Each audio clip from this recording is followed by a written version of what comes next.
ミニ四駆公式大会のルールに、競技者は四輪駆動であることって書いてるんですよね。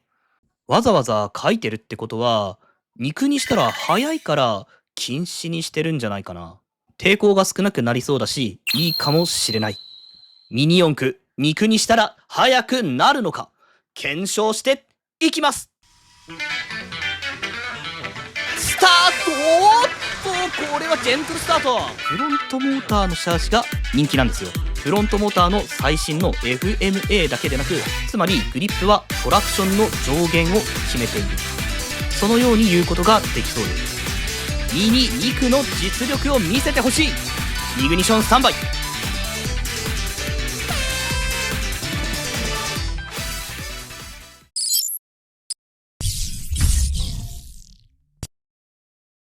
ハローミニオレーサーズガチ四駆研究所ミックです。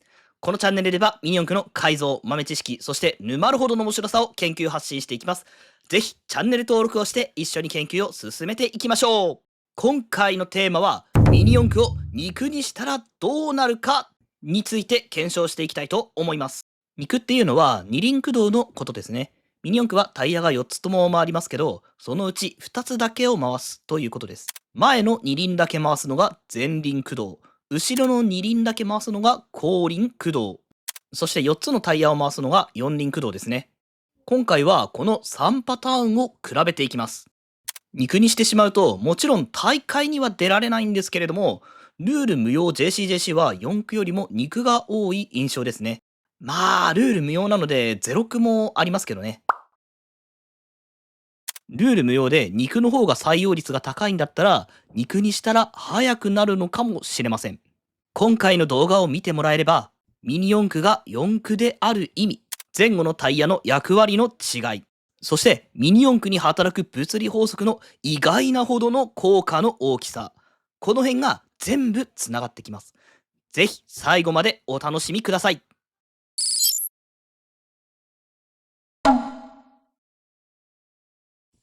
それでは早速やっていきたいのですが、まずは今回使用するマシンを紹介します。アバンテマーク3ネロアドバンスパックですね。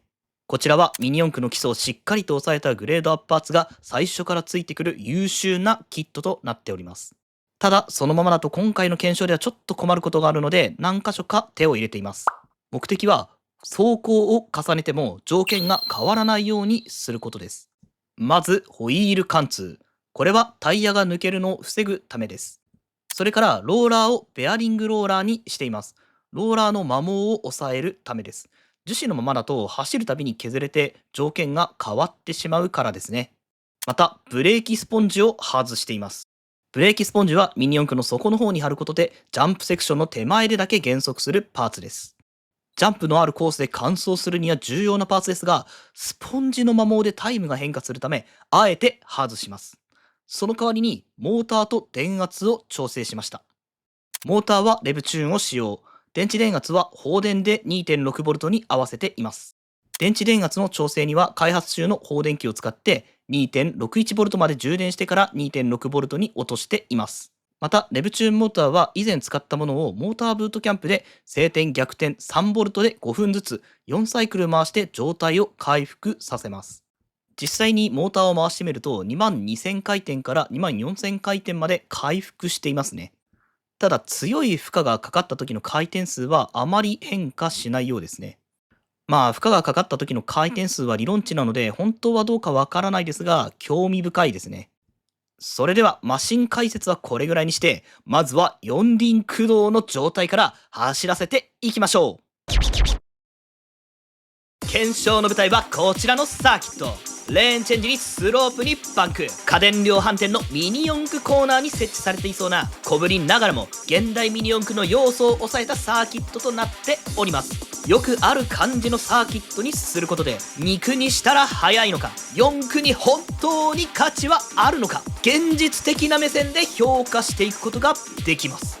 まずは四駆、ミニ四駆らしい走りを見せてほしい。電圧調整準備は OK。イグニションスタンバイスタート。駆け出していく四輪駆動のアドバンスパック。レブチューンモーター 2.6V。 着実にジャンプを決めていって2周目、上りも下りも綺麗に決めていく。バンクも軽々クリアしていきます。そして迎えたファイナルラップ、まるでコースに吸い付くような安定感のある走りだ。ここでゴール。さあタイムはどうなっているでしょうか。タイムは 16.328 秒。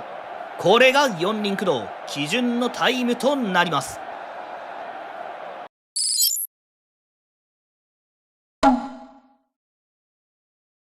走行結果を確認します。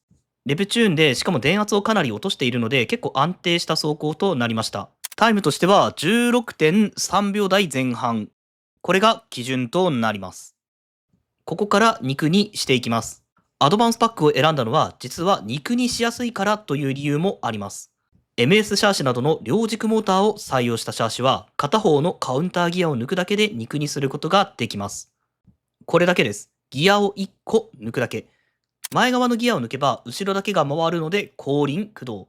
後ろ側のギアを抜けば前だけが回るので前輪駆動になります。ここでこう思う方がいるかもしれません。ギアを抜いちゃったらその分摩擦が減って肉に有利なのでは？ギアがない分軽くなって有利なんじゃないの？はい、おっしゃる通りです。でも考えてみると肉にするメリットってまさに構造が単純になることも含まれると思います。つまり余計なギアの摩擦が出なくなるし軽くできる。これが肉にすることで手に入るメリットです。なのでこのメリットが生きてくるかどうかも込みで肉にしたら速くなるのか検証していきたいと思います。ちなみに片軸シャーシを使わなかったのは同じシャーシで前輪駆動後輪駆動を平等に評価したいからです。それと気づいた方がいらっしゃるかもしれないんですけれども、駆動方式を識別するために電飾をつけています。こちらはミライトという釣り具用の LED ライトです。これはどの駆動方式で走っているのか分かりやすくするための工夫ですね。フロントを緑にしてリアを赤にしています。駆動が生きてる方だけを光らせる、そういうフォーメーションでやってます。先ほどは4駆だったので前も後ろも光らせていたというわけですね。次は後輪駆動をやるので後ろの赤だけを光らせる感じでやります。というわけで後輪駆動にしてみたんですけれども、さっきの4駆の走りと比べて速くなるかどうか気になりますね。それでは走らせていきましょう。ギアを抜いて後輪駆動になったアドバンスパック。抵抗が減って速くなるのか期待が高まります。イグニションスタンバイスタート。おーっとややスロースタートに見えるがどうでしょうか。ここからスピードが乗ってくるかこちらのものといったところでしょうか。ここで2周目4区から2区に変えましたがしっかりとコーナーバンクそしてスロープをクリアしていく。今ファイナルラップ。本来の設計ではない二輪駆動ファイナルラップで調子が上がってきたように見える。最終コーナー抜けてゴール。さあ4区の記録を超えられるか。タイムは 18.386 秒。四輪駆動のタイムとは約2秒差。このコースで2秒はかなり大きな差です。後輪駆動は残念な結果ですが次の前輪駆動に肉の希望を託しましょう。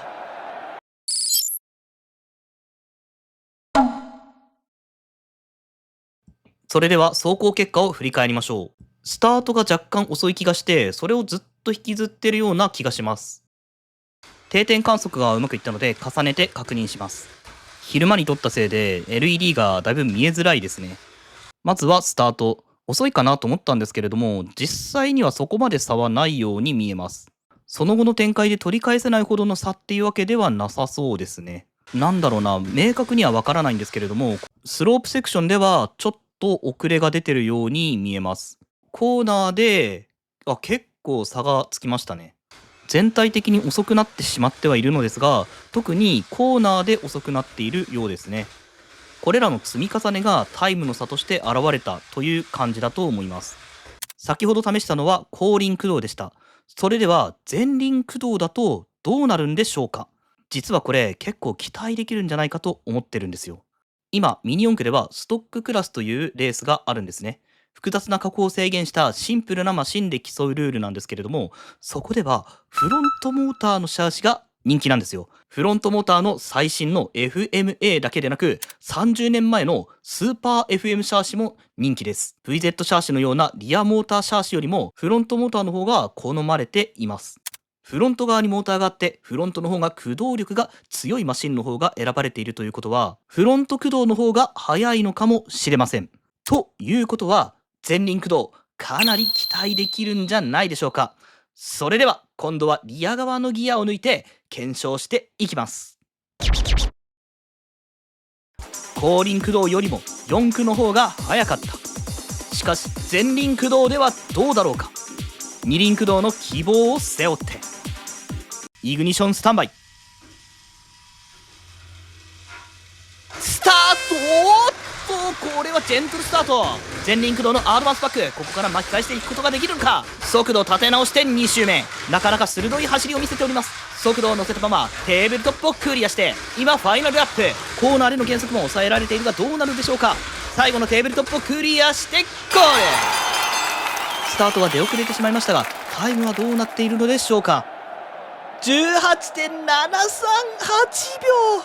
これはなんとも厳しい結果となりました。後輪駆動も前輪駆動も4駆には歯が立たず、どちらも大きな差をつけられる結果となってしまいました。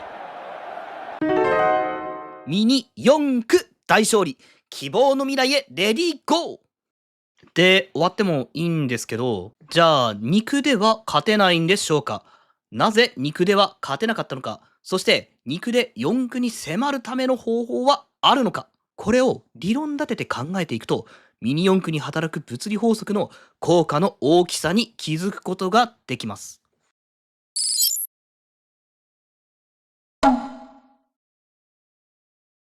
前輪駆動の時の走行結果を振り返ってみましょう。スタートダッシュが遅いんですけれども、だんだんと調子を上げていったような感じです。そのせいで4駆との差がかなり開いてしまいましたね。さて、なんでこういう結果になったのか。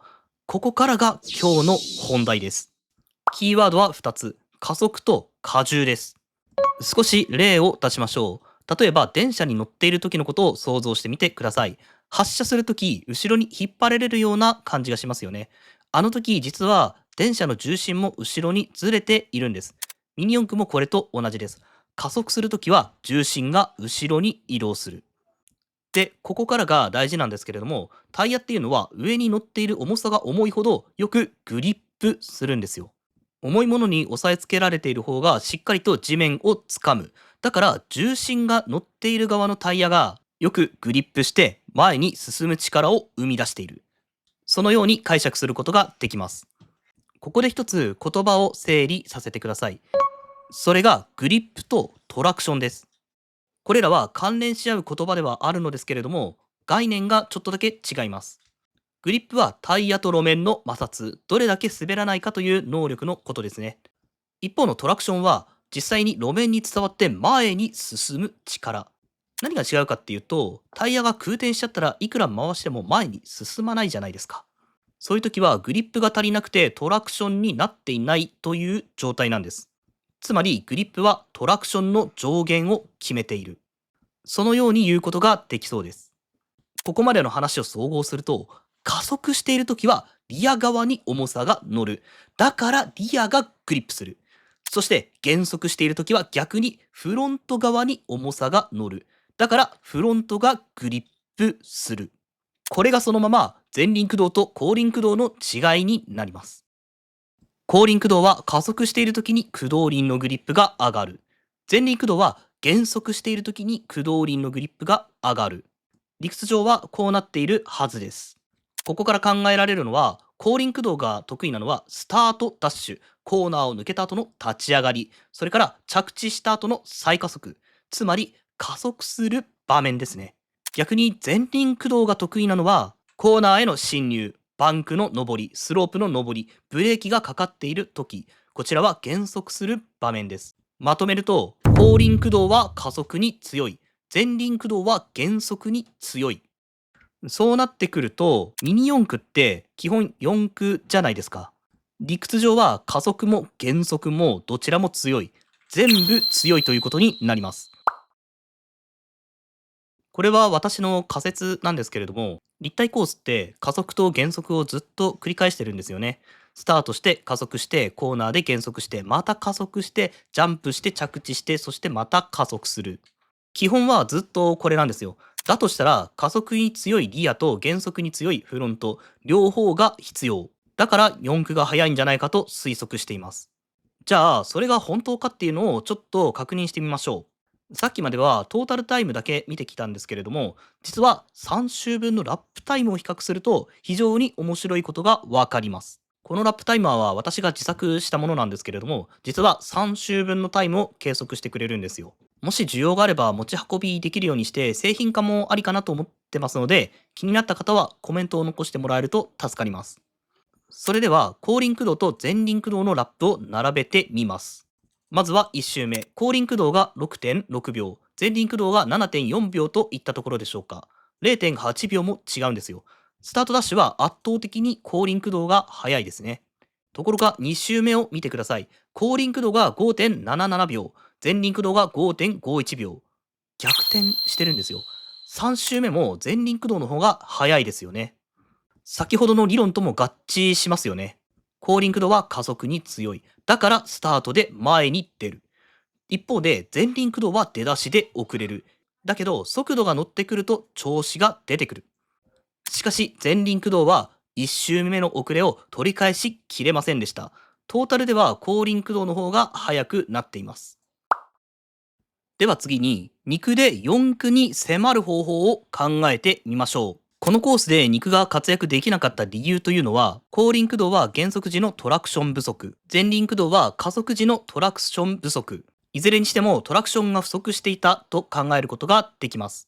それではトラクションを稼ぐにはどうしたらいいでしょうか。そのためには駆動輪のグリップを上げてやればいいのではないでしょうか。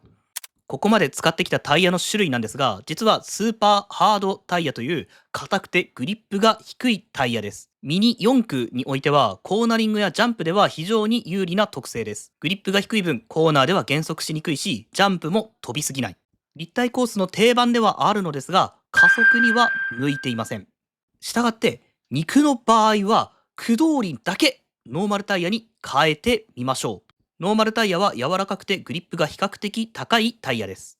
4駆はあくまでも基準ですので、スーパーハードの時のタイムをそのまま使います。それではノーマルタイヤを装着した2駆車両、果たして4輪駆動に勝つことはできるのでしょうか。最後は映像を重ねてレース形式でお届けしていきたいと思います。グリップを上げてトラクションを稼ぐ。そのためにノーマルタイヤを装着した2輪駆動のアドバンスパック。改造前の自分自身。4輪駆動スーパーハードタイヤ、16秒台の壁を越えていけるのか。ミニ2駆の実力を見せてほしい。イグニションスタンバイスタート。飛び出してきたのは4駆と後輪駆動。前輪駆動はやや遅れているか。4駆と後輪駆動ほとんど差はありません。2周目順位は変わらず。前輪駆動ここから調子を上げていけるかどうか。テーブルトップを越えてファイナルラップ。4輪駆動逃げ切れるか。後輪駆動がぴったりと後ろについている。これが最終コーナーゴール。4輪駆動さすがの速さ。グリップを高めてトラクションを稼いでいった2輪駆動に僅差で勝ち切りました。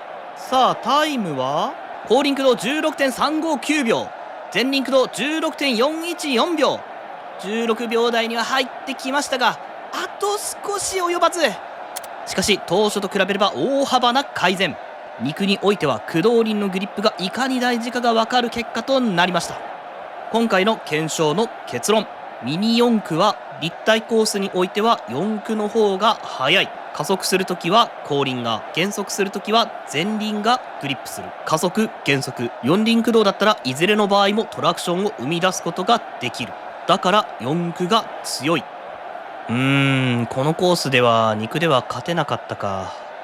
どうやったら2駆で勝てたのか。もしよろしければあなたのアイディアをコメントで共有してください。今回の検証は以上です。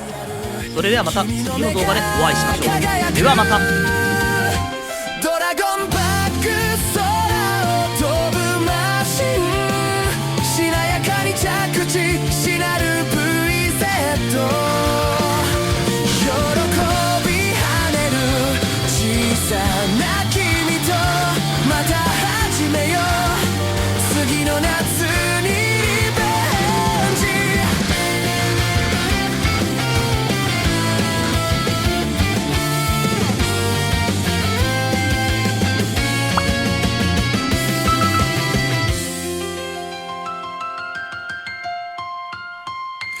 最終コーナー空を飛ぶマシンスタビライザー根元折れてゆっくりと落ちるコースの